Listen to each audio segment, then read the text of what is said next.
Hi అండి. Good morning. Welcome to restart couples. ఎలా ఉన్నారండి? మేమైతే చాలా బాగున్నాం. మీరు కూడా బాగుండాలని కోరుకుంటున్నాం. అలాగే రోజులాగే మరొక వీడియోతో నేను మీ ముందుకైతే వచ్చేసాను అనమాట. అదేంటో కాదండి, ఎండు రొయ్యలు టమాటా కర్రీ ఎలా చేయాలో ఈరోజు నేను ఈ వీడియో ద్వారా మీకు చూపిస్తాను అనమాట.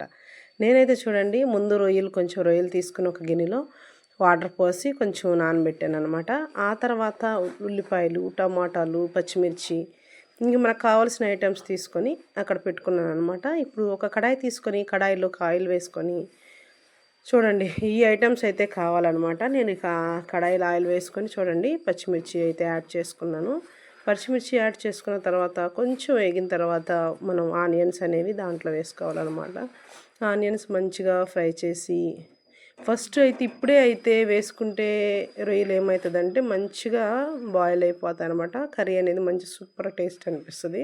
చూడండి, నేను ముందుగా కడిగి పెట్టుకున్నాను దాన్ని. కడిగి చూడండి, ఇప్పుడు మళ్ళా కానీ ఎక్కువసేపు కడుక్కోవాలన్నమాట. ఒక 3 టైమ్స్ 4 టైమ్స్ అలా కడుక్కుంటే ఇసుకుంటుంది కాబట్టి దాంట్లో ఇసిగిపోవాలంటే మనం 3-4 టైమ్స్ కడుక్కోవాలి. ఆల్రెడీ నేను దీన్ని ముందుగానే కడుక్కొని పెట్టుకున్నాను. చూడండి, మళ్ళీ కడుగుతున్నాను.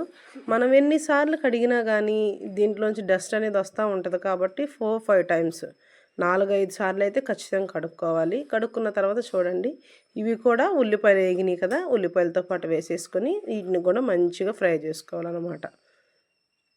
వీటిని కూడా చిన్న చిన్నగా ఫ్రై చేసుకుంటూ ఉంటే కొంచెం మగ్గిన తర్వాత ఏం చేయాలంటే మనం దీంట్లోకి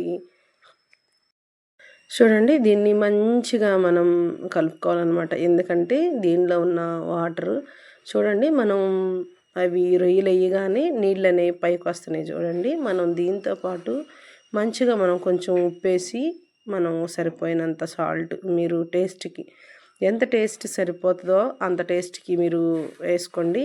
అలాగే దాన్ని కూడా మంచిగా కలపండి. కలిపిన తర్వాత ఒక 5 మినిట్స్ అలా మూత పెట్టుకొని ఉండండి. మధ్య మధ్యలో తీసి మూత తీసి కలుపుతూ ఉండండి. ఎందుకంటే అది కింద అడుగంటకుండా ఉంటుంది అనమాట. దానికోసం అని చెప్పి నేను కలపమని చెప్పాను. చూడండి, ఇవి కూడా ఆల్మోస్ట్ కొంచెం 50% అయితే ఉడికిపోయినాయి అనమాట రొయ్యలు. ఉడికిపోయిన తర్వాత నేను 3 టమాటాస్ తీసుకొని ఆ 3 టమాటాలు కట్ చేసుకొని వేసుకున్నాను అనమాట. చూడండి, మంచిగా వీటిని కూడా మనం మంచిగా కలుపుకోవాలి. ఎందుకంటే ఉప్పు అయితే అన్నిటికీ పట్టాలి కదా, అందుకని చెప్పేసి కలుపుకుంటూ ఉండాలన్నమాట. చూడండి, నేనైతే మళ్ళా కలుపుతున్నాను. కలిపేసేసి దీనిపైన ఒక మనం మూత అనేది పెట్టుకుంటే ఏమవుతుందంటే మనం దానికి ఆవిరికి తొందరగా ఉడికే అవకాశం ఉంటుంది. మంచిగా ఉడికిపోద్ది అనమాట. చూడండి, నేను మూత పెట్టిన తర్వాత తీసి చూసిస్తే చూడండి కొంచెం ఆల్మోస్ట్ 20% అయితే ఉడికిపోయింది.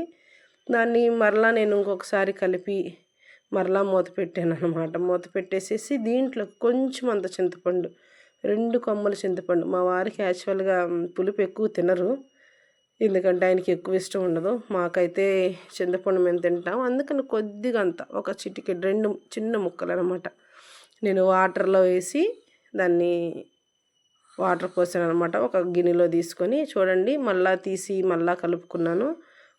ఆల్మోస్ట్ కొంచెం ఉడికిపోయిందనమాట. ఇంకా ఒక 40-30% అయితే ఉంది ఉడకాలి. మనం అలాగే కలుపుకొని మళ్ళీ మూత పెట్టేసుకున్నామంటే మంచిగా ఉడికిపోద్ది అనమాట. మీలో ఈ కూరని ఎంతమంది తిన్నారు? ఎప్పుడు తింటానే ఉంటారా? లేదా ఎప్పుడైనా వండుకున్నారా లేదా అనేది ఒక చిన్న కామెంట్ చేయండి. మాకైతే చూడండి మళ్ళీ మూత తీసేసేసి నేను మళ్ళీ మంచిగా కలుపుకున్నాను అనమాట.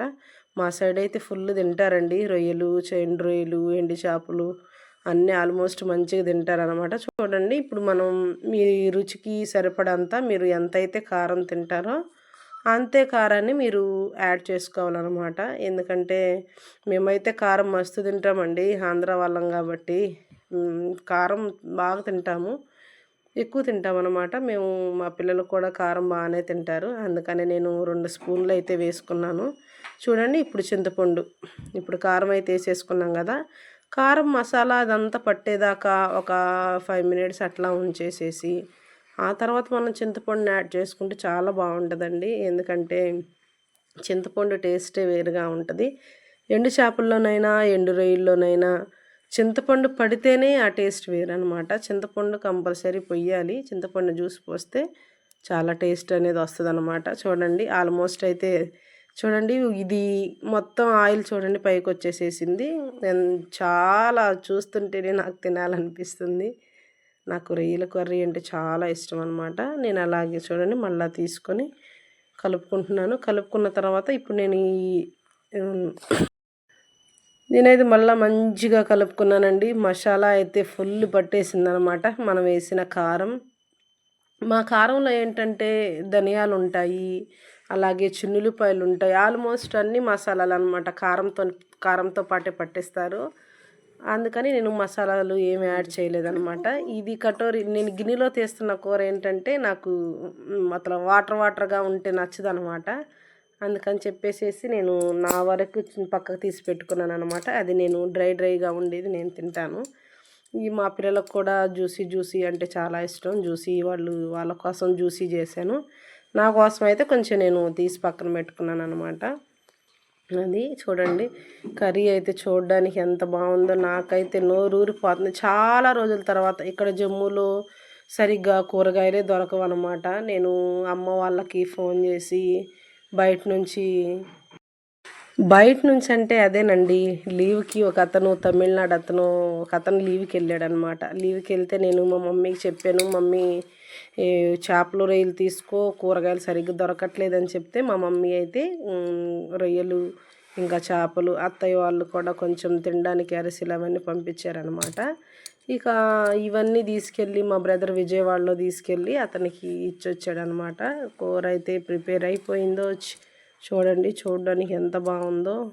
సో నైస్ అనమాట. నాకైతే ఇప్పుడే వెంటనే గరం అన్నం తీసుకొని తినాలనిపిస్తుంది అనమాట. అంత బాగుంది కర్రీ కూడా. తిన్నాక కూడా చాలా టేస్ట్ ఉందన్నమాట. మీరు కూడా ట్రై చేయండి.